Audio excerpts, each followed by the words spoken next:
Donc bonsoir et bienvenue sur cet atelier sur le très haut débit. Donc je commence par me présenter, c'est pas très poli, mais au moins vous saurez qui je suis. Donc je suis Stéphane Pelin, je suis directeur des relations avec les collectivités locales. Alors, vous allez dire, mais pourquoi collectivité locale? Qu'est-ce qu'il vient faire ici? Eh bien, je suis en longueur de journée en train d'expliquer notre stratégie et notre avancement dans le déploiement du très haut débit mobile avec la 4G, très haut débit fixe. Bien sûr, bon, du coup, ça n'avait pas marché. Je vais vous donner notre...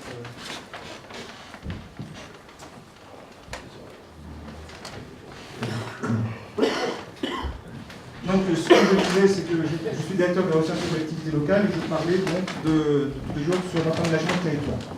Donc, aménagement sur le très haut débit. Le très haut débit mobile avec la 4G, je vais vous faire un petit exposé de quelques slides, on va dire 10-15 minutes.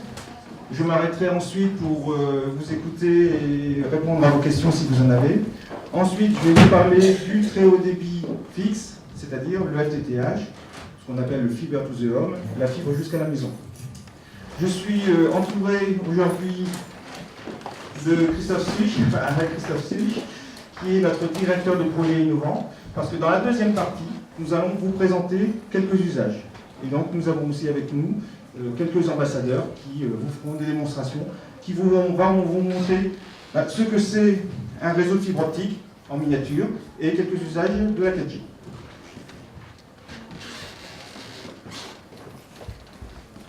Alors, pour le très haut débit mobile, c'est-à-dire la 4G, qu'est-ce qu'il nous faut pour que ça fonctionne? Moi je dis qu'il nous faut trois parties, trois composantes. La première composante qui paraît assez évidente, c'est d'avoir un terminal qui va fonctionner en 4G. Ça, c'est la première chose. La deuxième, un réseau. La troisième, un usage. Enfin, des usages. Et aussi une évolution de l'habitude du numérique. Mais ça, on verra ça après. Alors, en termes de terminaux, eh bien, je vous ai mis quelques chiffres qui sont assez impressionnants. On voit qu'on a vendre en 2013 près de 19 millions de smartphones. C'est un chiffre quand même qui est assez impressionnant. Alors bon, c'est une étude qui est un petit peu, je dirais, optimiste ou un petit peu inflationniste, je ne sais pas comment on peut dire. D'autres études disent 15 millions. Mais enfin quand même, entre 15 millions et 19 millions, on voit que c'est vraiment l'année de la vente du smartphone. Et puis les tablettes, alors là c'est une explosion. On a 5 millions de tablettes qui vont être vendues cette année. Et je pense que ce chiffre sera même explosé. Il y en a certains qui disent déjà 6 à 7 millions si on prend l'étude de GfK. Donc on voit bien qu'aujourd'hui, ça y est, on aura les terminaux qui vont fonctionner. Alors, c'est aussi une chose qu'il faut voir, c'est la notion de mobilité. La notion de mobilité, eh bien, je vais vous la retraduire avec les ordinateurs. Aujourd'hui, 3/4 des foyers ont un ordinateur chez eux. Bon. Parmi ces 3/4, 2/3 sont des ordinateurs portables. Et je suis quasiment sûr que dans ces 2/3, la plupart du temps, les ordinateurs portables sont sur où? Eh bien, ils sont sur les genoux, dans le salon, ou sur le bord de lit. Ils ne sont pas forcément à un bureau, devant une table, devant une chaise, fixée au mur, avec un accès Internet. Donc on voit déjà qu'on a pris une habitude de cette mobilité. Et une fois qu'on a commencé à goûter à la mobilité, eh bien, on la veut partout. Alors vous allez me dire, oui, bon, d'accord, on a des ordinateurs, on a des tablettes. Bon, ok, on s'en sert pas. Eh bien, on a regardé, nous, nos clients, Orange. Eh bien, 73% des clients Orange qui ont un smartphone se connectent au moins une fois par jour. Donc, non seulement on a le matériel, eh bien, non seulement on l'utilise. Et puis, on voit que c'est en pleine croissance. 37% du trafic sur la 3G, plus 67% du trafic sur la 3G Orange, en une année. Donc, vraiment une augmentation de trafic qu'on s'aperçoit. Plus 90% des data. Donc, non seulement on se sert de plus en plus de son smartphone, et en plus, on sert de plus en plus au niveau des données. Le top de croissance, eh bien, on regarde en streaming des vidéos. 39% d'augmentation dans une année au niveau de cet usage. Ensuite vient le partage de fichiers. Alors, quand on dit partage de fichiers, c'est pour faire scientifique, c'est surtout le partage de photos, plus 29%. Et le reste, c'est de la navigation Internet. Donc, ça y est, on voit que dans l'usage, on est parti. Alors, qu'est-ce que ça apporte la 4G? La 4G, ça va apporter bien sûr la fluidité, la rapidité d'affichage, de l'instantanéité, des délais de téléchargement très rapides. Je vous ai mis un petit tableau qui permet de comparer, en fonction des différentes générations, la vitesse de téléchargement. Les nouveaux usages, c'est quoi? C'est tous les nouveaux usages qui vont s'appuyer sur le cloud. C'est quoi le cloud? Ça va être les espaces qui vont se trouver dans Internet, chez les opérateurs ou chez les hébergeurs, où on va stocker des informations. On n'est plus, aujourd'hui, dans l'ère où on va avoir des stocks de fichiers MP3 sur son téléphone ou sur son micro. Qu'est-ce qu'on va faire? On n'a plus besoin de ça. On va aller dans un compte Deezer, au hasard, et on aura une playlist, c'est-à-dire la liste des morceaux qu'on aura envie, et on écoutera notre musique à partir de là, sans télécharger les morceaux. Les photos, plus besoin de les stocker sur son disque dur qui va tomber en panne, qu'on va perdre, etc. Elles sont dans le cloud. Les coffres-forts électroniques, eh bien, on a en permanence sur soi sa déclaration d'impôt, ses factures EDF, sa fiche de paye, et j'en passe et des meilleurs. Donc voilà un peu le bénéfice de la 4G du fait de sa rapidité, du fait de sa disponibilité et de sa connexion permanente. Nous n'avons plus besoin d'avoir autour de nous toutes nos informations. On va les mettre dans le cloud, dans des espaces. C'est un peu la virtualisation, l'espace numérique. Alors, juste un petit diagramme pour rappeler que la 4G, ça va plus vite. Ben, ça, c'est évident. Les délais de latence, eh bien, ce sont les échanges, le temps de réaction. Au moment où vous allez cliquer, par exemple, sur un ordinateur, avant que le moment où on clique et le moment où l'action se produit, il se passe un certain délai. Eh bien, c'est ce qu'on appelle le délai de latence. Et la 4G améliore considérablement ces délais de latence. On était à 120 millisecondes, aujourd'hui on est à 20 millisecondes. Vous allez dire, on gagne quelques millisecondes, à quoi ça peut servir? Imaginez que les logiciels que vous utilisez sur votre ordinateur, vous ne les avez plus. Ces logiciels sont dans le cloud. Donc à chaque fois que vous allez faire une transaction, eh bien, vous allez chercher une fonctionnalité de ce logiciel, et on ne peut le faire ça que grâce à cette vitesse de latence, à cette réduction de latence. Alors ça, c'était possible grâce à la fibre qu'on va voir après, grâce à vos accès très haut débit et haut débit au niveau Internet, mais ça va être aussi possible à partir de son smartphone. Et bien sûr, les tablettes. Alors ce que je ne vous ai pas dit, en voyant ce diagramme, c'est qu'on parle de 4G. Pourquoi 4G? Quatrième génération de mobile. Première génération, on n'en parle plus, années 80, c'était le fameux Radiocom 2000 avec ses grosses valises, que le médecin arrivait chez toi avec ses valises. C'était la première mobilité qu'on a vue en téléphonie. 2G, c'est la téléphonie mobile des années 90, les premiers portables, on va dire. 3G, eh qu'est-ce qu'on va trouver dans la 3G? La possibilité de commencer d'échanger des mails, des SMS, les SMS vous pouvez le faire déjà avec la 2G. La 3G va permettre donc d'échanger des pièces pas trop grosses. Alors quand je dis pas trop grosses, c'est qu'on a aussi un autre phénomène qui se produit aujourd'hui, c'est que prenons les photos d'il y a quoi, 5-6 ans, 1 mégaoctet, 2 mégaoctets. Aujourd'hui, une photo, c'est 5 mégaoctets.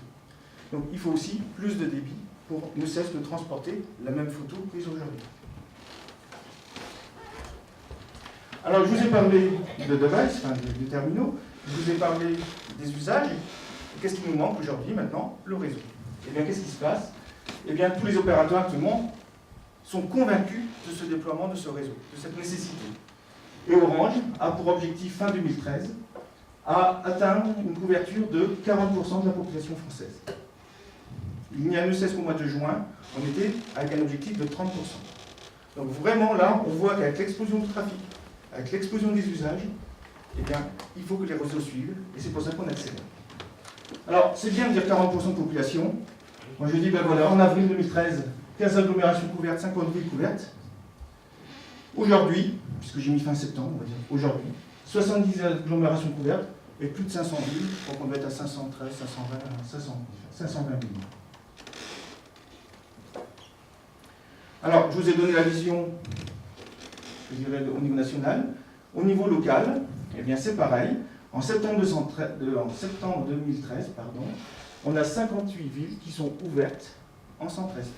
Alors le centre-est, je vous l'ai mis, ce sont donc essentiellement 10 villes ouvertes au niveau de, de Clermont-Ferrand, 3 villes ouvertes au niveau de Saint-Étienne, 13 villes ouvertes dans l'agglomération de Lyon, 25 villes ouvertes au niveau de Grenoble et 7 villes ouvertes au niveau d'Annecy.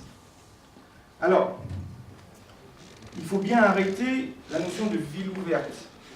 En réalité, si vous vous promenez dans l'agglomération de Lyon, vous verrez qu'il y a bien plus de couverture que les 13 villes ouvertes. Mais il faut se mettre à un certain seuil de couverture, c'est pour ça qu'on dit 13. En réalité, sur l'agglomération de Lyon, j'ai regardé, la quasi-totalité de l'agglomération a une couverture 4G. Pas forcément une couverture totale, mais a une couverture 4G. Alors, comme je vous ai donné des villes, bon, vous regardez vite fait, je ne vais pas vous lister toutes les villes. Si vous avez des questions après l'exposé, pendant la démonstration, si vous avez des questions précises sur votre commune, je suis à votre disposition jusqu'à 6 heures. Donc on va passer à la suite. Là, vous avez bien vu qu'il y a une accélération très rapide. Déjà entre juin et puis septembre, on voit le grand bond, et on voit encore le grand bond qu'il va avoir entre septembre et aujourd'hui. Le mieux, pour que vous connaissiez votre couverture, c'est d'aller sur un site dédié qu'on a ouvert.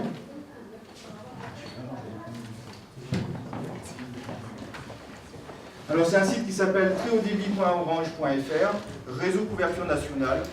Bon, vous ouvrez avec le bon moteur de recherche.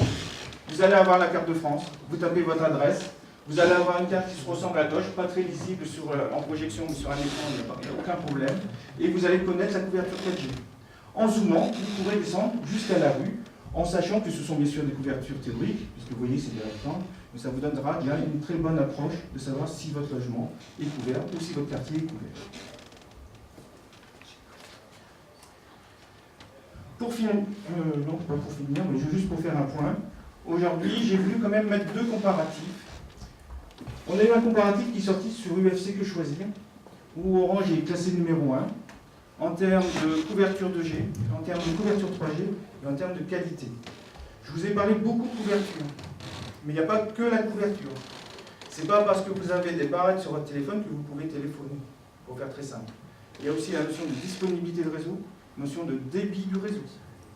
Donc là, je ne vais pas vous lire tout le classement, quand même à noter, quand même, et c'est très important, le classement, parce qu'ils ont poussé leur étude très loin, que Orange et Soch aussi un service d'Orange, eh bien, nous sommes dans les deux premiers de ce classement. Et puis si vous voulez parler de la 4G au niveau des débits, eh bien c'est pareil, il y a un site qui s'appelle qui a la meilleure 4G.com, et aujourd'hui, je vais parler juste des débits, eh bien, nous sommes les seuls à fournir, je dirais, 850 mégabits par seconde sur les téléphones et sur les smartphones. Alors, vous pouvez me dire, mais ça coûte cher, ça coûte combien, etc. Alors, composez votre offre, je dirais, avec la calculette qui est sur notre site. Je ne vais pas vous faire un catalogue des offres. Vous choisissez, alors j'ai pris presque au hasard, je dirais, une sélection avec du 4G, et vous voyez que cette sélection m'amène à un tarif pour un origami clé, avec, alors je vais reprendre ma fiche, avec bien sûr appel SMS et MMS illimité, de l'internet 2 gigas, c'est-à-dire que vous avez un quota d'échange de données de 2 gigas par mois, ce qui est considérable. Bien sûr, j'ai coché l'option 4G, c'était bien le but du jeu. Et puis bon, j'ai voulu conserver mon téléphone avec une seule carte SIM, et j'arrive à un abonnement de 30 € par mois. Voilà un exemple. Je ne vais pas m'amuser à vous détailler toutes les offres. Vous allez sur ce site qui est la boutique.orange.fr, et puis vous recomposez en fonction de votre usage, de votre matériel que vous avez, de ce que vous voulez faire, et vous aurez une idée du coût du forfait.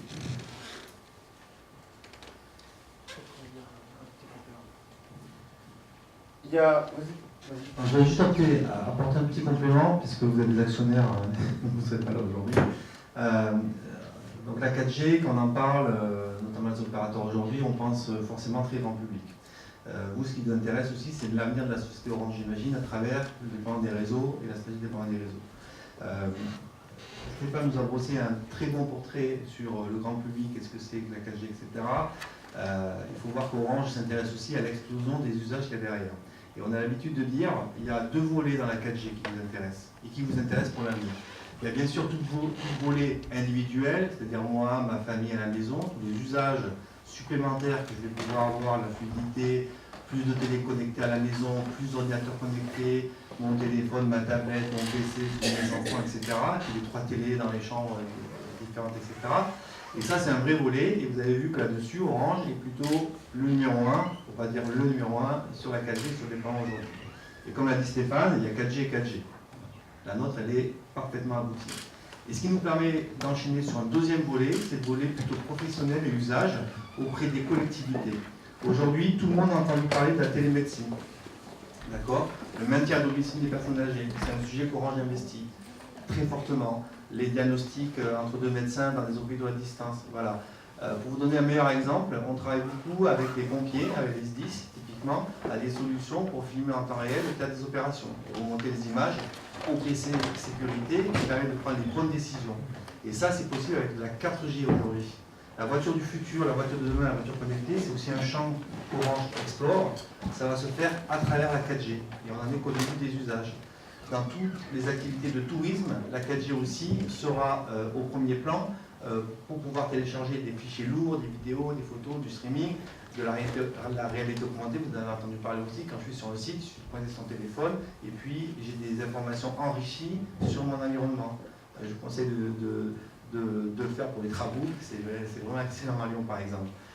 Et puis il y a tout le domaine entre guillemets de l'éducation où pareil, l'éducation est en train de changer.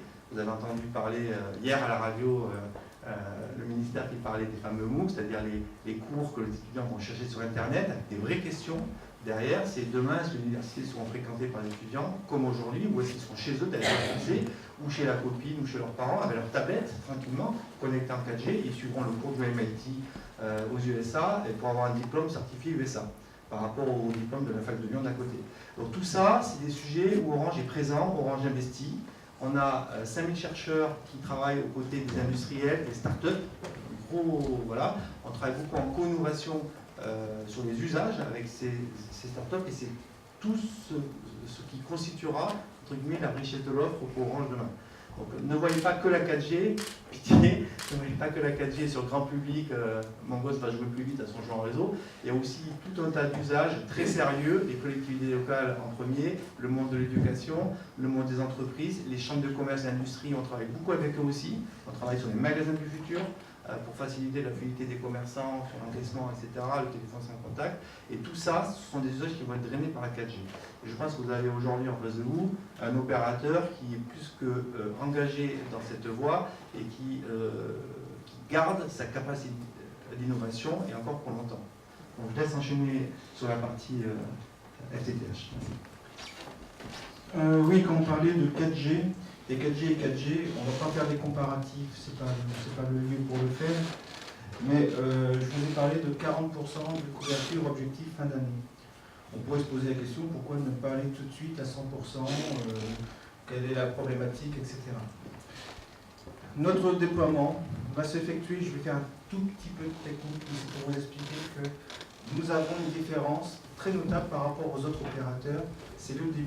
Je vous ai parlé de 150 mégabits par seconde disponibles sur les terminaux. Pourquoi nous c'est 150 mégas? Et si vous regardez ailleurs, vous allez voir que ce n'est pas forcément 150 mégabits par seconde. Eh bien, nous allons utiliser deux fréquences. Une première fréquence qui est du 2 Go 6. Vous oubliez ce chiffre. On a une fréquence qui est plutôt utilisée, je dirais, en milieu urbain, qui permet surtout, je dirais, d'écouler d'énormes trafics.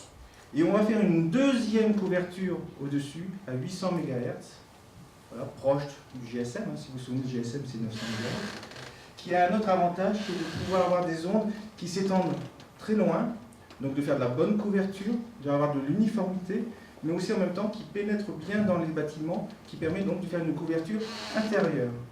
On s'aperçoit qu'avec les téléphones, avec les tablettes, et bien après, on ne se posera plus la question de dire « Attention, je suis en Wi-Fi, je suis en 3G, je suis en 4G, ah, ça va coûter cher, ça va pas coûter cher. » Non, on est sur un terminal et on va utiliser ce terminal qui va devenir notre terminal unique, notre prolongement de notre bras, j'ai tendance à dire.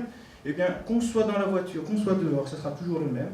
Et donc, c'est pour cette raison aussi que nous allons à une vitesse à 40% L'objectif qui est déjà une vitesse rapide pour faire la couverture, mais avec une couverture de haute qualité pour pouvoir écouler beaucoup de débit à haut débit. C'est chose importante. Avant que je passe au FTTH, vous avez peut-être quelques questions? Oui. Deux questions. La première est relative à l'accès aux données. Bon, effectivement, nos données sont stockées dans un nuage, quelque part chez un hébergeur. Comment vous garantissez l'accès aux données? Parce que bon, c'est pas... Au moment où j'ai besoin d'informations, c'est pas dans 5 minutes, c'est au moment où j'en ai besoin, quoi. Comment vous différenciez par rapport à vos concurrents pour garantir cet accès aux données? Et la deuxième question, c'est sur le coût de développement du réseau, parce que bon, faire de la fibre, ça coûte cher. Et là aussi, comment vous vous positionnez pour que ce soit rentable, quoi? Alors, en termes de rentabilité, c'est une question que je ne vais pas pouvoir vous éclaircir sur le sujet. Par contre, dans la présentation du début, où je vous expliquais qu'on avait des datas qui ont explosé, du trafic qui a explosé, nous n'avons pas le choix aujourd'hui de rester dans la situation où on est, sinon on va complètement saturer le réseau et on ne pourra pas garantir l'accès aux données, justement. Donc, les bandes de fréquences ne sont pas extensibles. On émettait en 1800 et notre bande 1800 aujourd'hui, vu le nombre de clients qu'on a, vu la largeur de notre bande de fréquence qu'on a, eh bien elle est saturée. Elle est saturée et elle va se saturer. Elle est encore très très acceptable pour de la téléphonie. Mais en termes de données, on voit bien que dans 1 an, 2 ans, 3 ans, je n'ai pas les calculs en tête, on ne pourra plus écouler par cette méthode-là. Donc il faut bien qu'on construise un nouveau réseau pour pouvoir absorber cette explosion et surtout garantir au sens, pas au sens sous contrat, mais d'avoir un très bon débit. Et qui dit très bon débit, dit aussi une garantie pour le client de pouvoir récupérer ses données dans le cloud instantanément, en termes de disponibilité, en termes de débit. Donc c'est vrai qu'il y a des coûts de rentabilité, etc. à étudier, mais je crois qu'il y a aussi une notion d'aménagement de territoire qu'il faut prendre en compte, et c'est surtout ça aussi qui est important.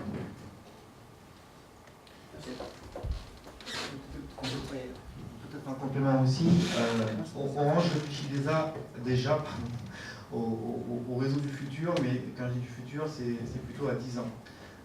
Vous avez tous entendu parler typiquement du FEM2CEL, qui est le fait d'avoir une couverture radio qui sort de l'Internet à la maison, entre guillemets, voilà. Et on est sur des modèles de réseau intelligents qui vont s'autogérer, c'est-à-dire que ça sera transparent pour le commun des mortels comme vous et moi. Quand je suis chez moi, dans ma voiture, en circulation, etc., le réseau qui est derrière les antennes, ce qu'on a oublié de dire, c'est qu'il y a la fibre, derrière les antennes 4G. Et on est en train de effectivement reconstruire de la ADN un réseau entièrement fibré. Et donc le réseau va devenir intelligent, il va s'autogérer en fonction des demandes, ce qui garantit entre guillemets le meilleur service au meilleur moment. Entre guillemets. Et d'ailleurs on l'expérimente dans des stades typiquement où on travaille beaucoup sur les stades du futur, les stades intelligents, sur le parcours du supporter, sur la facilité qu'il a à accéder à l'information, à payer, à badger, à acheter des produits dérivés de chiant, et puis à interagir en tant que public sur le match qui se déroule avec les copains à la maison ou à l'autre bout du monde. Et donc tout ça, ce sont des termes d'expérimentation pour nous, et ça marche déjà très fort, où on voit dans des lieux comme ça, où on a d'un coup une explosion de SMS, de vidéos, de coups de téléphone, etc. Et puis quand le match est fini, le réseau n'est plus utilisé, etc. Et donc tout ça, c'est autant de termes d'expérimentation où on éprouve notre technologie avant de la mettre à disposition du grand public. Voilà. Mais on est plutôt serein sur notre capacité à écouler le débit. Souvenez-vous qu'on est juste un peu opérateur historique, donc on est quand même une entreprise de réseau avant tout, même si aujourd'hui on est plutôt très fort dans les usages, hein. On a même des chercheurs, des pédagogues, des sociologues qui décryptent les usages de demain pour toujours fournir un service. Et voilà. Et tout ça, ça nous préoccupe bien sûr, parce qu'on sera présent et on en tient compte aujourd'hui. Et sur l'aspect business model, je crois que on est tous la même presse, donc on va être content d'être en France avec des coûts télécoms les plus bas d'Europe, voire plus que concurrentiels à travers le monde. Pour l'instant, c'est contenu. Orange continue à faire sa mutation interne économique, d'organisation, etc. pour s'adapter au contraintes du marché et pour garantir toujours, bien sûr, des produits adaptés aux usages, à des coûts raisonnables pour tout le monde. C'est pour ça qu'on a créé Soch, typiquement, qui fait partie intégrante d'Orange. C'est une marque d'Orange positionnée sur un segment plutôt plus jeune, plutôt public, et plutôt qui fait tout son back-office service client par Internet, ce qui nous permet d'équilibrer largement nos business models. Merci. S'il n'y a pas d'autres questions, je vais passer au Fidèle. S'il vous plaît. Oui. Le Chambel du Château, on plafonne à 8 mégas avec le forfait télévision. On est à 8 mégas et on parle de 150 mégas. Alors, quand est-ce que nous, on sera raccordé avec une vitesse pareille? Eh bien, vous faites parfaitement la jonction avec la partie suivante. Sur mon chat, nous sommes en train de développer le réseau de fibre optique, ce qu'on appelle le FTTH, le Fiber to the Home. Alors, je ne vais pas trop me détailler sur l'aspect que vous évoquez, c'est-à-dire sur l'aspect ADSL. Alors, l'ADSL, c'est-à-dire l'accès Internet par votre réseau téléphonique sur votre, j'allais dire, ancienne paire de téléphone, hein, on va le dire comme ça, eh bien, c'est très bien ce système, il est génial parce que tout le monde avait une ligne téléphonique, on met des équipements aux centrales téléphoniques qui fournissent le haut débit et tout le monde a accès au très haut débit. Parfait, sauf qu'il y a un petit inconvénient technologique qui n'est pas lié à la France mais qui est lié, je dirais, à la physique. C'est lorsqu'on envoie un signal de transmission de données sur une paire téléphonique, eh bien, il va s'affaiblir avec la distance. Et au bout d'une certaine distance, eh bien, on va avoir des débits qui vont chuter aussi, voire même avoir plus du tout de débit. Donc plus vous êtes loin du central on va parler de mon chat, de Maisonneuve, pardon, eh bien, plus vous allez avoir un débit qui va être faible, voire à un certain moment inexistant. Ce qu'on n'a pas dans le cas de la fibre optique, qu'on est en train de déployer sur le secteur. Donc, c'est quoi la fibre optique? Ah, t'as réussi à retrouver t'as pas réussi à faire la jonction? Ah, pardon. Si, J'ai écouté la réponse studieusement. Merci. Donc, le réseau de fibre optique, si on arrive à l'avoir, voilà, c'est un réseau de bout en bout, comme dit, en fibre optique. C'est-à-dire qu'on va faire partir de Maisonneuve, pour le cas de mon chat, comme on dit, jusque chez vous, avec un brin de fibre qu'on verra juste après mon exposé, qui se trouve à côté. Alors, il y a trois parties dans le réseau. Une partie qu'on appelle couramment le réseau horizontal, parce qu'il se trouve dans la rue, où chaque opérateur va déployer son réseau. On va se connecter sur des armoires de rue. Vous allez voir quelques petites armoires, quelques petits coffrets qui vont se mettre dans la rue. Et après, on va partir avec un réseau mutualisé en fibre. Pourquoi mutualisé? Parce que ce réseau-là, il y aura un seul opérateur qui va le déployer. Ça évitera d'avoir 36 fibres qui vont passer, qui vont aller jusque dans l'immeuble, pour reprendre un immeuble. Ensuite, on va rentrer dans la partie collective, et on va voir comment on va y rentrer, avec des autorisations à prendre, puisqu'on est dans le domaine privatif. On va monter dans la colonne montante. On va laisser la fibre au bout, avec un boîtier de branchement. Et de ce boîtier de branchement, lorsque le client souhaitera avoir un accès, on continuera, on prolongera ce branchement jusqu'à la box avec une fibre optique. C'est-à-dire qu'on a une continuité parfaite en fibre optique qui vont permettre des débits, je ne sais pas la limite, aujourd'hui. Aujourd'hui, nos offres s'arrêtent à 200 mégabits par seconde, voire 100 mégabits, 100, 200 mégabits. On pourrait faire des offres aujourd'hui de 1 gigabit. Technologiquement, ça ne poserait aucun problème. On passe à la suite. Alors, pourquoi la fibre? Déjà, vous me l'avez déjà dit. Déjà parce qu'on aura des débits supérieurs, c'est évident. 100 fois le débit qu'un réseau PIB peut fournir actuellement. Et on a vu avec l'explosion des débits de tout à l'heure, que ce soit de la 4G ou que ce soit de l'Internet, enfin de l'Internet, du filaire, on est dans le même contexte, dans le même environnement. On va avoir une meilleure qualité, parce que justement, on n'aura pas d'affaiblissement en fonction de la distance. En plus, la fibre, c'est un brin de verre. Le brin de verre est complètement insensible aux perturbations électriques. Donc on n'aura pas de désynchronisation intempestive qu'on pourrait parfois avoir sur la DSL.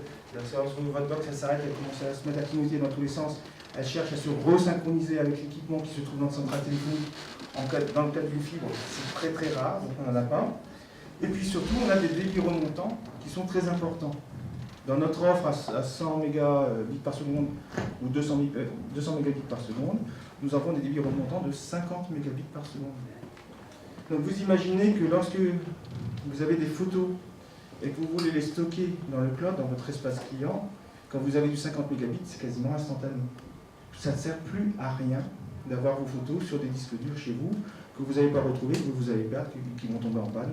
Vous laissez ça sur un serveur qui est sécurisé et qui est dupliqué sans aucun problème. Donc ça, c'est les plus technologiques, les plus en usage, je vous l'ai dit, accès ultra rapide, de l'hébergement de documents dans le cloud, la télévision 3D. Et oui, la télévision 3D demande beaucoup de bandes passantes, on ne sait pas la faire passer forcément de très bonne qualité au niveau hertzien, donc qu'est-ce qu'on va faire? On va utiliser le support film. Quand je dis 3D, c'est générique. Aujourd'hui, c'est la 3D. Demain, ça sera de la télévision immersive, qui demandera encore plus. Ça sera de la 3D haute définition. Ça sera de l'immersif haute définition. Je fais confiance à nos ingénieurs. Ils nous trouveront quelque chose de certainement encore bien plus performant que ce qu'on a aujourd'hui. Les usages simultanés, ben oui, je vous ai parlé des tablettes. Eh bien, les tablettes, quand on est chez soi, elles vont se connecter en Wi-Fi. Mais déjà, les ordinateurs. Sachez que 2 foyers sur 5, on a plus de 2 ordinateurs dans 2 foyers sur 5. Donc déjà, on a plusieurs connexions. Je ne vous parle pas quand on est un foyer, on a des adolescents qui sont connectés en permanence. Et les nouveaux usages, que Christophe nous avait cités, il m'a devancé un petit peu. Alors bien sûr, télétravail, on y pense bien sûr, on a des réseaux qui permettent de le faire sans problème. De la télémédecine, et oui, de la domotique, des maintien de personnes âgées à domicile, et j'en passe et des milliers. Peut-être que tu veux rencontrer sur l'usage? Non. On te complètera après. Donc notre déploiement, notre déploiement, une accélération aussi, plus 100 communes qui ont été engagées en un an en termes de déploiement de FTTH, un objectif de 220 agglomérations, soit 3600 communes engagées d'ici 2015, enfin à partir de 2015, et avec une couverture de 15 millions de logements raccordables pour 2020. C'est pas quelque chose de nouveau. C'est quelque chose qu'on avait annoncé à la réponse à l'appel à la manifestation d'investissement que le gouvernement nous avait demandé en janvier 2011. Par contre, aujourd'hui, on confirme ce qu'on a annoncé en 2011, qu'on tiendra ces objectifs. Et pour vous donner un exemple, aujourd'hui, on a 349 villes, on va dire 350 villes, en cours de déploiement. Alors, en zone MD, j'aurais dû effacer ce terme propre, dans les centres-villes, dans les villes, ce qu'on appelle, 349 en cours de déploiement, dont 227 en ZMD. Alors nous, on a distingué 2 types de communes, celles qui sont très denses, donc les villes, et celles qui sont moyennement denses, les fameuses ZMD. Donc non seulement, vous voyez qu'on déploie dans le très dense, donc dans l'urbain, dans les villes agglos, dans Lyon, etc., mais on déploie aussi dans les zones qui sont moins denses. Donc on n'oublie pas, je dirais, les villes qui sont en dehors des grosses agglomérations. Aujourd'hui, plus de 2,2 millions de logements éligibles. Pour faire un focus sur la région, vous avez la cartographie de l'endroit où on va déployer d'ici 2015. Donc nos 3600 communes. Parmi les 3600 communes, il y en aura 470 où on aura un déploiement Orange avec un objectif de 60% de la population couverte d'ici 2020. Sur la région, et bien voilà comment ça va se décliner. On a un déploiement en cours à Bourg-en-Bresse, on en a un à Annecy, on en a 9 dans l'Isère, on en a 12 dans le département du Rhône, 4 dans le Puy-de-Dôme, 3 dans la Loire. Ça y est, c'est parti. Ce n'est plus des programmes, des hypothèses, etc. On est dans le concret. On parlait de Montchat, moi j'habite Montchat juste à côté. Je suis dans un collectif où il y a plus de 12 logements. Voilà, on a commencé par ces logements-là. J'ai la fibre. Et on a commencé à étudier les inférieurs à 12 logements et les maisons individuelles, c'est peut-être votre cas. Et on a commencé par Montchat aussi. C'est pas parce que j'habite Montchat, mais voilà. Alors pour savoir, c'est des choses qui évoluent aussi très vite. Moi, ce que je vous invite, c'est d'aller sur notre site qui s'appelle abonnez-vous.orange.fr résidentiel info zone raccordée. C'est un peu long cette adresse, elle n'est pas très jolie. Allez sur abonnez-vous.orange, après ça va se faire tout seul. Vous inquiétez pas, c'est pas parce que vous allez sur le site que automatiquement, ça y est, vous allez contractualiser chez nous. Ça permet aussi de voir un peu ce que ça donne. Vous allez avoir une cartographie, comme à gauche, qui va vous donner les zones où la fibre optique est déployée dans la rue. Et on peut descendre jusqu'à la maison, jusqu'à la rue. en faisant des zones de plus en plus grandes. On voit très bien qu'ici, on est à l'entrée de Bron, on a 3 logements, on voit bien qu'il y en a 2 qui ne sont pas éligibles, il y en a un qui est éligible. Donc, c'est la cartographie qui permettra de vous donner une vision très précise si vous êtes éligible à la fibre ou pas, et aussi son évolution. Alors vous allez me dire, mais il faut quoi pour avoir la fibre? Eh bien, il faut plusieurs choses. La première chose qu'on vient de voir, c'est qu'il faut que le déploiement soit fait dans la rue. Ça, c'est la première chose. Ça, c'est incontournable. Le deuxième, si vous êtes dans un collectif, c'est qu'il y a un câblage qui soit fait dans l'immeuble. Or, on est dans un domaine privatif. On ne peut pas s'installer comme ça dans un immeuble, dans un domaine privatif, sans autorisation. Donc pour cela, pour les immeubles anciens, eh bien, il va falloir contractualiser avec le syndic d'immeuble l'autorisation de poser de la fibre optique dans l'immeuble. Ensuite, une fois que cette contractualisation est faite, donc l'opérateur va pouvoir intervenir, eh bien, on va signer une convention qui va définir comment on va câbler, par où on va passer. On n'est pas chez nous, donc on a besoin de ces autorisations. On va faire les travaux qui prennent très peu de temps, pas de poussière comme je dis toujours, parce que qu'est-ce qui va se passer? On va réutiliser les conduites existantes. On va réutiliser les tuyaux d'antenne, où le câble d'antenne est passé, ou les tuyaux où on a passé le téléphone. Donc, vous ne verrez pas de grands travaux, ça se passe en 2 jours, vous ne le verrez même pas, en général. Et ensuite, les personnes qui sont dans cet immeuble vont contacter leur FAI, leur fournisseur d'accès Internet, qui est présent au niveau du pied de l'immeuble, et passer un contrat commercial.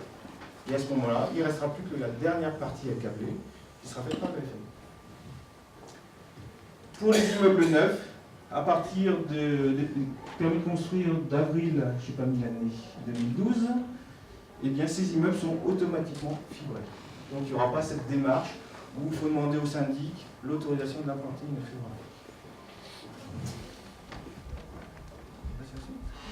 Alors vous allez me dire aussi, mais combien ça coûte? Moi je vous ai mis une copie d'écran tout simplement de notre boutique.orange.fr. Et vous voyez les 2 offres à droite qui sont des offres fibre, les deux colonnes à gauche qui sont des offres ADSL. Alors la DSL, par exemple la Livebox Play, on est à 34,90 €. Et bien pour l'offre fibre, la Livebox Zen Fibre, on est à 33,90 €. Donc vous voyez qu'on est dans des prix tout à fait similaires, même voire là moins cher qu'un accès ADSL. Quelle est la différence entre les 2 dernières? Les 2 dernières, eh bien, on a 2 types d'offres. On a une offre pour d'entrée de gamme, on va dire, et puis une offre pour les plus exigeants. En particulier, on intègre les appels illimités vers les mobiles vers la France. Voilà, donc dans la deuxième colonne.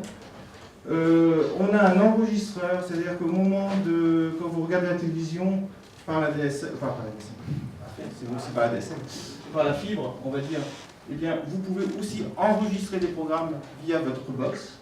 C'est une offre plus complète. Et puis, il y a peut-être d'autres choses, je ne sais pas, Christophe. Les mobiles. Oui, alors les mobiles, vas-y. Et ben, là, sur Payfi, les appels vers les mobiles sont limités. Donc, oui, les appels vers les mobiles illimités. Voilà, c'est une offre, on va dire, c'est une offre. 10 heures, tout ça aussi, au choix. En plus, tu peux choisir. Fais un commentaire parce que je ne suis pas spécialisé. Oui, je dis en plus sur l'offre Play, donc on a aussi un avantage à choisir dès le départ. Si on veut des jeux, si on veut des films, hein, on peut avoir jusqu'à 150 films gratuits tous les mois hein, dans le pass vidéo. Et puis 10 heures aussi, donc au choix. Hein, c'est gratuit sur l'offre Play. Voilà. Et puis en même temps, pour les nouveaux clients, eh ben, c'est 5 € par mois pendant 12 mois de rembourser. Donc finalement, pendant 1 an, le client ne paye pas plus qu'avec son offre ADSL cuivre. On m'a soufflé une information que je ne peux pas passer, qui est très très importante. C'est dans le cadre de la construction du réseau. Vous avez vu, je vous ai dit, il y a une partie horizontale, c'est le réseau propre à chaque opérateur. Chaque opérateur va déployer sa fibre. On avait pris par exemple Maisonneuve jusqu'à Montchat. Typiquement, on va poser une armoire. Et après, je vous ai dit, il n'y aura qu'un seul réseau fibre. Oui, mais qui le paie? C'est quelque chose d'important. Eh bien, c'est l'ensemble des opérateurs. En réalité, il y a une mutualisation des infrastructures, mais il y a aussi un cofinancement qui est associé. avec des règles de cofinancement, soit parce que l'opérateur s'est prononcé avant les travaux, soit après, soit en volume. On ne va pas rentrer dans le détail ici. Mais la partie verte, qui soit dans la rue, mais aussi dans les immeubles, et en particulier en ce moment, ce qu'on est en train de faire, c'est dans les immeubles, eh bien, certes, tous les opérateurs peuvent l'utiliser, mais ces opérateurs qui l'utilisent, s'ils ne l'ont pas construit, eh bien, ils sont en cofinancement. Mais c'est vrai aussi pour nous. C'est-à-dire que nous ne raccordons pas tous les immeubles, nous ne câblons pas tous les immeubles. Il y a d'autres opérateurs à Montchat, puisqu'on est à Montchat, qui sont aussi présents, qui ont aussi fibré des immeubles. Eh bien, on va se raccorder, nous, Orange, à ces immeubles-là, et on va pouvoir vendre des offres Orange, même si le câblage a été fait par un autre opérateur. Par contre, c'est vrai qu'il y aura un cofinancement. De cette fois-ci, c'est nous qui allons payer à cet opérateur une partie de cet investissement. Donc, retenez qu'une chose, c'est que la partie verte, elle est mutualisée, et elle est cofinancée entre opérateurs. Et ça, finalement, c'est une très bonne chose, parce que ça veut dire qu'il y a un peu d'intelligence derrière tout ça, que le gouvernement, les gouvernements plutôt réfléchissent. Et on a préféré en France, plutôt que chacun tire sa fibre à tout berzingue sur ses deniers pauvres, parce que c'était quand même de l'argent. Si je consacre tout mon argent aujourd'hui, mais j'en ai plus trop pour demain pour pouvoir étendre, donc on a préféré légiférer, partager, mutualiser, pour couvrir le plus vite possible, le plus grand territoire possible par la fibre. Parce qu'on imagine que c'est des usages en plus, c'est des comportements, c'est des revenus. On pense aussi à tous nos amis chefs d'entreprise qui habitent cœur de ville et autres, qui ont besoin de la fibre pour travailler, pour aller vers de nouveaux marchés, etc. Et c'est un signe de bonne santé et d'intelligence que de pouvoir mutualiser pour déployer le plus vite possible, selon les investissements des uns et des autres, le territoire français. On n'est pas super en retard par rapport à d'autres pays. Il y en a devant, il y en a moins derrière, et on a un bon train, entre guillemets, pour équiper. Et on a un bon train aussi, puisque les usages sont en train d'arriver. D'ailleurs, en France, c'est un peu toujours pareil. On a la technologie, on a beaucoup de cerveaux, beaucoup d'ingénieurs, il y a beaucoup d'ingénieurs chez Orange. Donc on a nos tuyaux, ça va très vite, et puis derrière, on imagine ensuite quelque part les usages qu'on peut en avoir. Donc tout ça se rassemble dans la donnée pour donner de la qualité de service et du confort à tous. Voilà. Donc cette mutualisation, moi je pense que c'est une très bonne chose. Mais il n'y a pas d'exception à ce principe de mutualisation là, parce que je ne comprends pas bien, par exemple, j'habite là, juste au nord de Lyon. C'est une catastrophe au niveau des débits ADSL. Et j'ai cherché à savoir quand est-ce que la fibre allait être installée. Elle est installée, monsieur. Elle est sous... Non, monsieur. Elle est installée dans tout le Rhône, la fibre. Je parle de l'Ain, monsieur. Ah, vous avez bien entendu. Je suis juste au nord de Lyon, dans l'Ain. Ah, dans l'Ain. Et c'est le syndicat d'électrification de l'Ain qui est chargé de tirer les fibres optiques et qui impose ses fournisseurs d'accès. Alors, vous avez vu que l'objectif, je vais vous reprendre d'une façon beaucoup plus large. L'objectif d'Orange est de couvrir 60% de la population. On va retenir ça d'ici 2020. Reste 40%. Il n'est pas raisonnable économiquement, et même dans le contexte où on se trouve de concurrence, de viser le 100%. C'est techniquement pas faisable. Ça veut dire quoi derrière? Ça veut dire qu'on fait 60% et les 40%, mais tant pis pour eux, ils n'auront jamais de très haut débit. C'est pas acceptable non plus. Donc qu'est-ce qui s'est passé? Il va y avoir une combinaison entre les réseaux des opérateurs, on en voit un, on pourrait prendre d'autres opérateurs qui ne sont pas forcément les mêmes, et aussi des réseaux qui sont déployés par les collectivités locales. Ce qu'on appelle dans notre jargon les réseaux d'initiative publique, qui mettent en place des infrastructures et qui vont mettre en gestion ces infrastructures à des opérateurs. C'est-à-dire qu'ils déploient dans les endroits où nous, opérateurs, on n'irait pas parce que économiquement, ça devient très compliqué. Eh bien, les collectivités déploient ce réseau et vont offrir des ressources, moyennant finance, bien sûr, ils vont offrir ces ressources, je dirais, aux opérateurs qui vont pouvoir commercialiser et offrir des services de très haut débit. Exemple 1 avec le SI. Parce que bon, là, je veux bien, dans le haut budget ou autre, mais si vous prenez Miribel, Montluel, Meximieux, c'est difficile, on est pratiquement là, c'est la grande banlieue de Lyon, et c'est difficile de comprendre pour quelle raison on n'est encore pas équipé de la fibre. Oui, mais il faut s'arrêter à un endroit. c'est toujours le gros problème, si vous regardez dans les départements, ça s'arrête toujours à un endroit donné. Mais parce que dans le département du Rhône, ça a été bien couvert. Et depuis plus de 10 ans, moi, je suis sur la fibre. Et je me suis renseigné il n'y a pas longtemps chez Orange, on m'a dit que ce n'était pas compatible avec le la fibre, pardon. Non, c'est la fibre. Si vous voulez, C'est de la fibre. ce qu'on va faire, c'est qu'on va reprendre cette conversation, si vous voulez, en aparté tous les deux, parce que je vois qu'il y a d'autres questions. Je suis à votre disposition après. La fibre à Lyon, j'ai vu hier. Alors, on a commencé à déployer en 2010. On a anticipé, je dirais, le déploiement de ce grand plan très haut débit qui a eu lieu en 2010-2011. Non, pas 2010, excusez-moi, je me suis trompé, c'est 2007.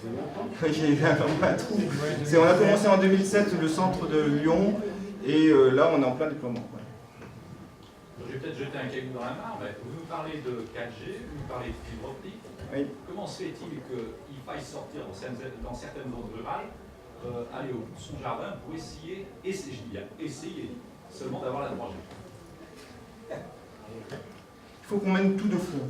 Il faut montrer, mais vous parlez de la 3G, on pourrait même parler de la téléphonie mobile, la 2G, on peut même remonter là. Donc, mais après, je dirais, il y a des priorités, il y a des contextes économiques qui font que vous voyez qu'actuellement, supposons qu'on dise on va faire la 4G quand on aura fini la 3G, et qu'on fasse la 3G quand on aurait fini la 2G, et ainsi de suite. On ne peut pas avancer comme ça. On n'est pas dans un monde actuel comme ça. Les autres opérateurs ne vont pas dire bah, on va commencer nous la 4G lorsque Orange aura fini sa 3G. Ça veut dire qu'aujourd'hui, il y a une concurrence entre opérateurs. Il faut qu'on avance, mais il faut qu'on avance aussi et qu'on ne délaisse pas, je dirais, les gens qui sont en ADSL avec du faible débit ou la 3G, ou voire même la 2G. C'est un défi qui est compliqué, certes, mais qu'on n'oublie pas. J'ai pris un chiffre sur la DSL. Je vais prendre mes anti-sèches. On a depuis, si j'ai la date, je ne l'ai plus, ça va être depuis 3 ans, 3-4 ans. On a amélioré 8 millions de lignes, presque 9 millions, parce que c'est 8,5 millions exactement, au niveau des débits des ADSL. Soit en faisant des réaménagements de réseau, soit en faisant de la montée en débit, mais ce n'est pas le sujet d'aujourd'hui, je ne rentrerai pas sur le sujet. Mais sachez que sur la France, on a amélioré le débit sur 8 millions de lignes, 9 millions de lignes. Ce n'est pas parce qu'on déploie le FTTH qu'on a complètement abandonné la DSL, ce n'est pas parce qu'on va déployer la 4G qu'on va abandonner la 3G. Mais il y a des priorités, il y a des moments forts et des moments un peu moins forts. Est-ce que votre concurrent n'est pas SFR? Alors, SFR dans le domaine du FTTH, si vous voulez, vous avez vu qu'il y avait dans le réseau des opérateurs de réseau, et à un certain moment, je vous ai parlé de fournisseurs d'accès Internet. On va dire des opérateurs commerciaux, pour faire plus simple. Lorsqu'on déploie un réseau, la partie en bleu, SFR et nous sommes concurrents, totalement. Dans la partie en verte, nous sommes partenaires, puisque nous cofinançons le même réseau. Exemple, je prends puisqu'on est lyonnais, exemple, à Saint-Priest, ils ont déployé le réseau vert, nous avons cofinancé et nous allons chercher des clients dans Saint-Priest. Ensuite, les pointillés, c'est-à-dire le client, eh bien là, nous ne sommes plus sur des opérateurs de réseau, mais on est bien sur l'aspect commercial. Nous sommes concurrents. Oui, parce que moi, je suis de Saint-Priest, et le SFR est venu installer la fibre. Tout à fait. Une fibre qui a été déployée par SFR et que Orange a cofinancé. Autre commune, je n'ai pas une autre commune bien à l'esprit, mais on va prendre une autre commune sur Lyon, sur l'ouest lyonnais, où ça va être l'inverse, ça va être Orange qui va être leader, c'est Orange qui va déployer le réseau, et SFR qui va cofinancer. Pour vous donner une ordre d'idée, le Grand Lyon, 58 villes, il y a 11 villes très denses qu'on va un petit peu oublier, donc 58 moins 11, je fais un exercice à l'ordre de 47, il y en a 14 ou 13, il y a toujours une que j'hésite, qui vont être déployés par SFR, où on va cofinancer.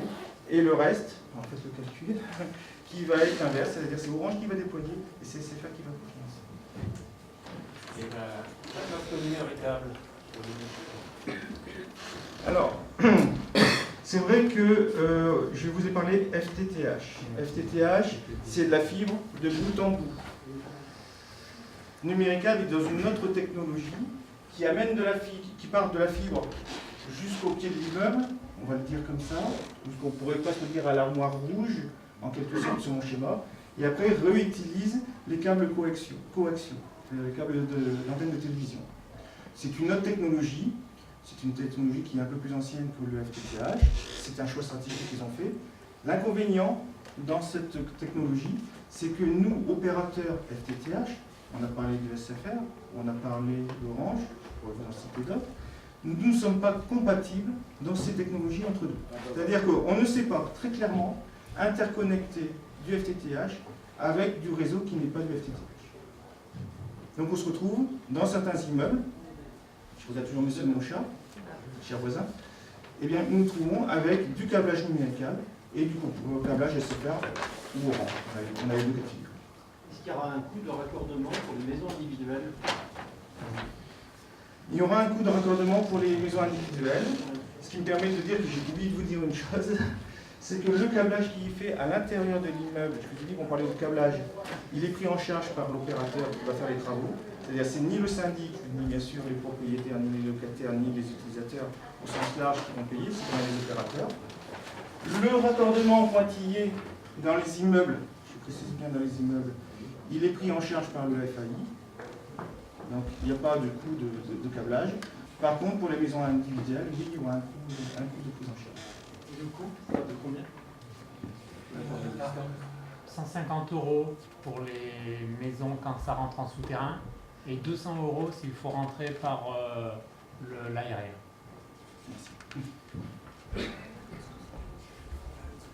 Et la solution alternative entre les deux? Les DSL2. Voilà. Tant mieux, il y a même une qui est prête. Alors, le VDSL2, c'est une technologie XDSL. On a parlé tout à l'heure d'ADSL.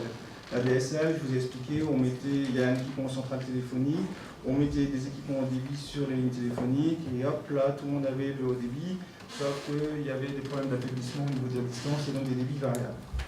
Le VDSL, c'est exactement la même chose. J'espère qu'il n'y a pas de grands techniciens ici, sinon je vais me faire tuer. Mais on va dire que le VDSL, c'est comme la DSL.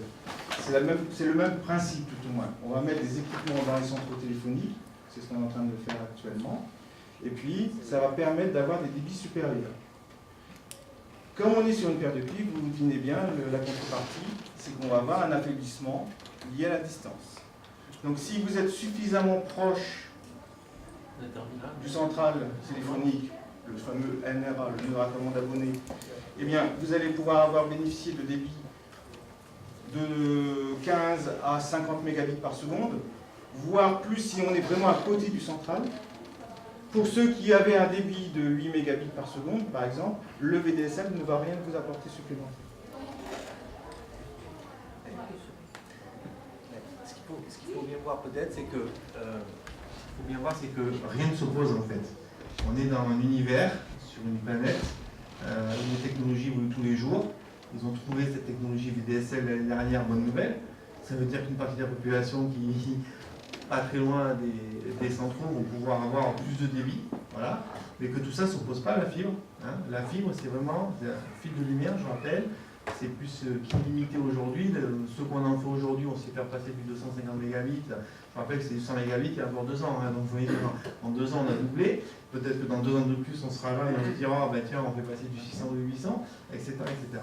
Donc tout ça ne s'oppose pas, ça se complète. C'est sûr que pour un opérateur, c'est un peu compliqué, mais on a des gens de valeur dans notre groupe Orange pour gérer à la fois la transition sur toujours entretenir le cuivre, quand il y a des nouveautés, on les met en place pour nos clients, toujours dans l'optique d'avoir un bénéfice usage client, surtout pour le privé. Surtout que je vous rappelle que le VDSL, il n'y a pas de coût supplémentaire. Hein. C'est pour le prix d'abonnement Internet de vous mesure, il ne va pas changer parce que vous allez gagner 8 mégas. Donc c'est plutôt une bonne nouvelle, entre guillemets. C'est un peu ça la philosophie d'Orange aussi. Hein. C'est éduquer sur le numérique et puis donner des usages. Et puis derrière, on construit un réseau fibre optique parce que c'est ça les réseaux de demain. Donc on recable quand même juste tout un pays en fibre optique, entre tous nos équipements. Et c'est un peu plus magique parce qu'effectivement, ça ouvre le champ à encore plus d'usages. Voilà. Et c'est très important parce que les usages du domicile de demain, on les défriche un peu tous les jours aussi. Tout à l'heure, tu as parlé de la domotique.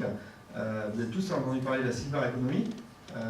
c'est l'économie pour accompagner les familles, les patients sur leur retraite, leur maintien à domicile, voire la famille. Voilà, Orange est là-dedans. Et on imagine que grâce à la fibre, qui est un réseau ultra stable, puisque pas soumis aux interférences électriques, etc., on aura du bonheur à imaginer que notre cousin, notre mère, notre frère, etc., il sera à son domicile plutôt qu'à un hôpital, le plus longtemps possible, souhaitons-le, et puis entouré de tout un tas de machines qui ont des cartes SIM 4G éventuellement, etc., ou en domotique pour continuer, parce qu'on ne pourra pas construire des EHPAD dans toute la France à tous les coins de rue, et on voit bien la population qui vieillit en France, et c'est normal, tant mieux, et la durée de vie qui s'allonge. Donc on imagine des solutions qui passent par des solutions stables. Et la fibre en est une. Peut-être que dans 10 ans, il y en aura une autre, mais pour l'instant, c'est la fibre. En complément, on parlait tout à l'heure de la personne qui était obligée de sortir dans son jardin, qui n'avait pas la 3G+, etc. On peut fuir, je dirais, des zones rurales où il n'y a pas de développement de fibre, ou alors il faut du temps. Vous voyez que déployer un réseau, si vous donnez des dates, je vous ai parlé de 2020. Il y en a qui l'auront en 2015, il y en a qui l'ont déjà dès maintenant, il y en a qui l'auront encore en 2020. Il faut savoir aussi vivre entre deux. On ne peut pas non plus laisser, je dirais, des pans de territoire, même des centres-villes, c'est pas forcément, je dirais, que du milieu rural, avec des faibles débits ou voire pas de débit. Et donc nous avons pensé aussi à des solutions alternatives, des solutions complémentaires plutôt, je devrais dire, et ça ne vient pas concurrencer le VDSL, ça ne vient pas concurrencer la DSL, ça ne vient pas concurrencer la fibre, ce sont des solutions satellitaires. Alors les solutions satellitaires, ça fait pas forcément une belle image de ces solutions, parce qu'on pense aux satellites, aux solutions qui ont une dizaine d'années. Aujourd'hui, nous avons une filiale 100% Orange qui s'appelle Nordnet, c'est Orange, qui propose du haut débit. Alors je vais quand même faire rêver pour ceux qui ont des débits même de 8 mégas par exemple. Nordnet propose des offres à 20 mégas descendant, 2 mégas remontant. Donc c'est des vrais débits, c'est pas du petit surf. Par l'intermédiaire d'une parabole qui ressemble à une parabole de télévision, c'est exactement le même diamètre, sans permis de construire, sans rien. Vous changez votre parabole de télé, vous mettez une parabole Nordnet qui entre autres fait du triple service, puisqu'on a bien sûr l'internet, on peut avoir la téléphonie et on peut aussi recevoir une parabole, ça reçoit quoi? Aussi la télévision. Donc je veux dire, on a ces offres-là à des prix qui sont totalement les prix de la DSL. Je ne vais pas vous les détailler, mais à 1 ou 2 euros près, on est dans les mêmes ordres de grandeur de prix. Donc on a aussi pensé à la phase intermédiaire, ou même à des phases qui sont un petit peu, enfin à des zones qui sont un peu, je dirais, faibles en débit. Donc on rencontre maintenant un engouement pour ce type de solution, aussi pour les artisans qui ont besoin de liaison. Tout le monde a besoin, maintenant une pharmacie a besoin d'une liaison internet pour faire ses commandes de médicaments. Vous prenez le carrossier, il a besoin d'une liaison internet pour commander ses pièces. Et bien n'importe où maintenant en France, on peut avoir du 20 mégas, soit par la DSL, tant mieux, soit par la fibre, c'est encore mieux, ça sera plus du 20 mégas, ça sera bien plus. Et si on n'a pas ni l'un ni l'autre, eh bien on peut l'avoir par les solutions satellitaires chez Nordnet. Voilà, c'était juste une petite parenthèse, c'est pas le sujet de là, mais je pense que c'était intéressant de le dire. Si on n'a pas d'autres questions, on va peut-être passer à quelques questions. C'est bon. Est-ce qu'il y a d'autres questions dans la salle? Vous ne bougez pas dans Est-ce que la 5G sera compatible 4G dans 10 ans, ça sera virtuel? La 5G, on va engagé sur la 5G. Est-ce que 4G et 5G, ça sera compatible? Je ne sais pas répondre comme ça. Par contre, ce que je peux dire, c'est que la 4G, même si ça vient après la 3G, c'est pas une continuité. Il y a rupture dans la construction de réseau. On avait une certaine structure de réseau en 2G qui a évolué vers la 3G, avec d'autres équipements, mais on restait toujours dans le même schéma de réseau. La 4G, on pense aux antennes, mais il y a toute la construction du réseau qui est nouvelle. Je dirais que la 4G, c'est exactement la même comparaison lorsqu'on parle de la DSL ou qu'on parle de FTTH. Vous avez vu, on est obligé de tout reconstruire. Et bien sur la 4G, c'est pareil. C'est un réseau à part entière, à structure à part entière. Donc, je ne sais pas comment ça peut évoluer, mais on voit que plus on va dans les technologies, dans le temps, enfin dans l'avenir, et bien plus on a des nouvelles structures, donc des compatibilités, je ne sais pas comment on peut ça.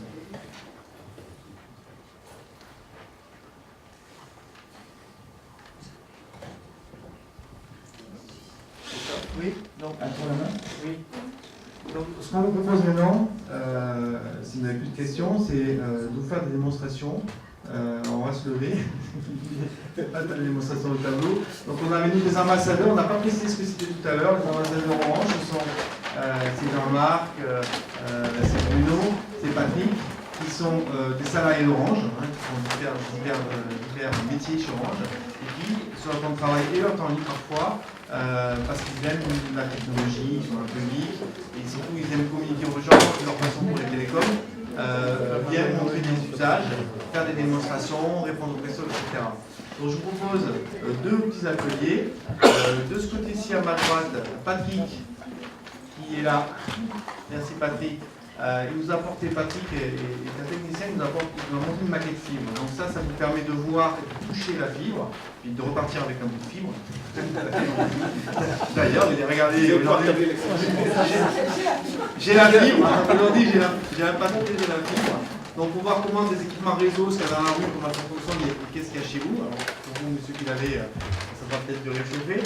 Et de voir la problématique aussi donc, de déploiement réseau dans les immeubles, dans les villas. Et puis à ma gauche, avec Bruno et Jean-Marc, équipés de leur tablette 4G, de voir finalement la 4G, ça peut nous servir dans les usages mobiles, tablettes. Voilà, et puis surtout, poser toutes les questions que vous avez envie, c'est fait pour ça. Une petite question, j'ai la fibre depuis déjà longtemps.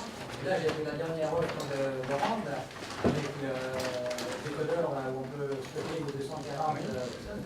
On m'avait dit qu'un envoi à France Télécom, à Orange maintenant, on m'a dit que le convertisseur n'était pas à changer. Notre envoi on dit qu'il a changé. Je rappelle, on dit qu'il ne faut pas changer.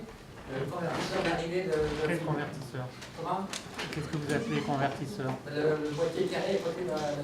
Alors l'ONT, si vous avez pris l'offre Play, ça veut dire que vous allez avoir une offre à 200 mégas. Oui. Et si c'est un ancien ONT, justement, il faut le changer. Eh bien, je ne l'ai pas changé. Alors je vous dis, ils sont pas d'accord entre eux.